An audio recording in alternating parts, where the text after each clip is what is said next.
Hello Year 8, Miss Tregelles here again today for our second session of the Manchester Academy's virtual reading programme. This week is non-fiction week and I am reading Notes on a Nervous Planet by Matt Haig. So I've got my award-winning fiction bookmark, I'm tracking the text, off we go. A problem in your pocket. While writing this book in early 2018, I was asked by The Observer to contribute to an article where lots of writers asked the novelist and essayist Zadie Smith questions. I took the opportunity, not least because I had seen Zadie Smith at a couple of literary parties when I was newly published and had been crippled and mute with anxiety and hadn't dared to go over and talk to her. I had read about her social media scepticism and how she values her right to be wrong, and so I asked her, "Do you worry about what social media is doing to society?" She didn't mince her words and started with a critique of smartphones. "I can't stand the phones and I don't want them in my life in any form. They make me feel anxious, depressed, dead inside, unhinged. But I fully support anyone who finds them delightful and a profound asset to their existence." Although a self-described Luddite abstainer, Smith does think the time is right to look at how we're using this technology. What is this little device doing in your pocket doing to your intimate relationships with others, she asked, to your behaviour as a citizen within a society? Maybe nothing. Maybe it's all totally cool. But maybe not. Do we need it resting by our pillows at night? Do our 7-year-olds need phones? Do we wish to pass down our own dependency and obsession? It all has to be thought through. We can't just let the tech companies decide for us. I use my phone a lot more than Smith does, but despite that, or maybe because of it, I share a lot of her anxieties, and there are signs that even those working for the tech companies are concerned, which means we should be even more worried about where those stupendously powerful companies are leading us.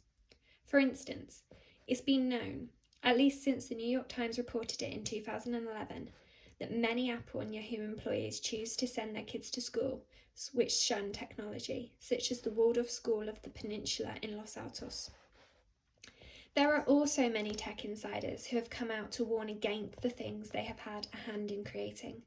There was a guy who invented the like button on Facebook, Justin Rosenstein, who has said that technology is so addictive his phone has a parent control feature to stop him downloading apps and restrict his use of social media. And as a side point, it is worth mentioning that the Facebook like function is also what helps the data miners understand who we are. Our online likes reveal everything from our sexual orientation to our politics and can be harvested to better influence us, as seen in the Cambridge Analytica scandal in 2018, where reporters suggested 50 million Facebook members had their data improperly accessed by the British firm that helps businesses and political groups change audience behaviour. It is very common, Rosenstein told The Guardian, in 2017, like a latter-day Dr. Frankenstein, for humans to develop things with the best of intentions and for them to have unintended negative consequences. Everyone is distracted, all the time. And 2 of Twitter's founders have expressed similar regrets.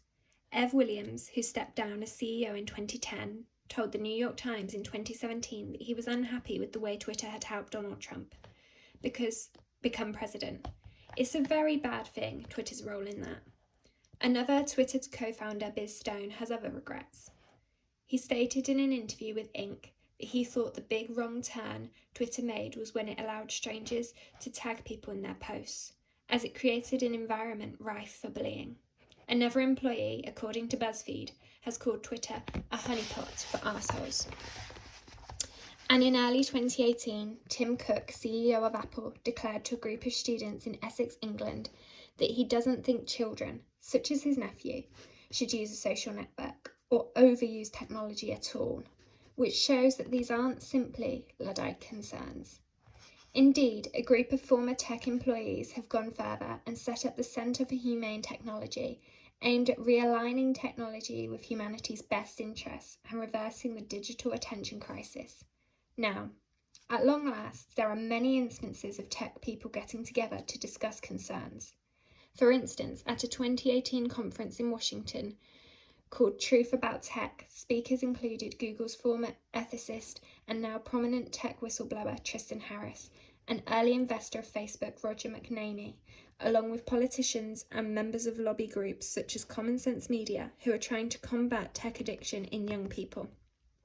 A variety of concerns were raised, such as the way Google's Gmail hijacks minds or how Snapchat exploits teenage friendships to fuel tech addiction via functions like Snapchat Streaks, where users can see how many interactions they've had with friends per day. According to The Guardian, Harris compared the tech world to the Wild West in that the ethos is, build a casino wherever you want.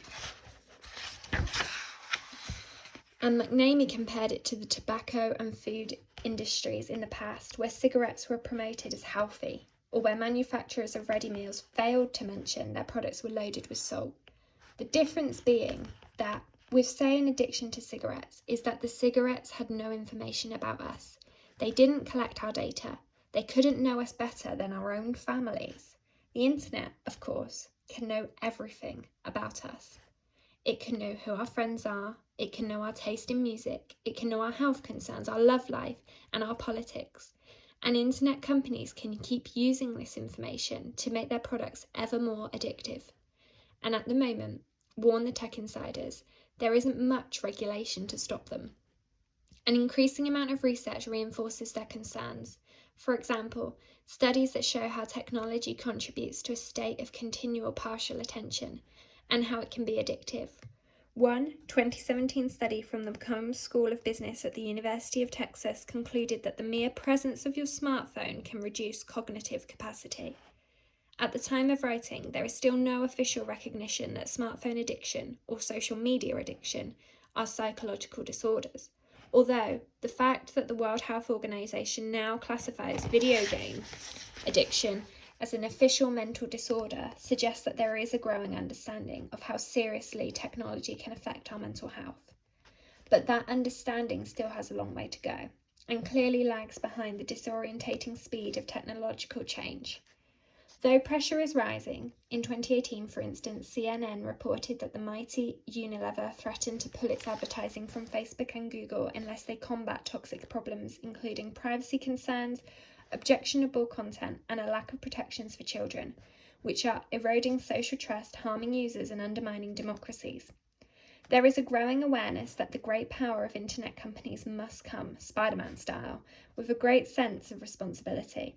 However, it is debatable as to how much responsibility they will develop without real social and financial pressure of the kind we are only beginning to see. As with fast food or cigarettes or the gun industry, the companies making a profit from something might be the most reluctant to see the potential problems. So when the people on the inside are among those raising the alarm, we should really listen. I'm going to pause there and come back tomorrow for your third instalment. Thank you.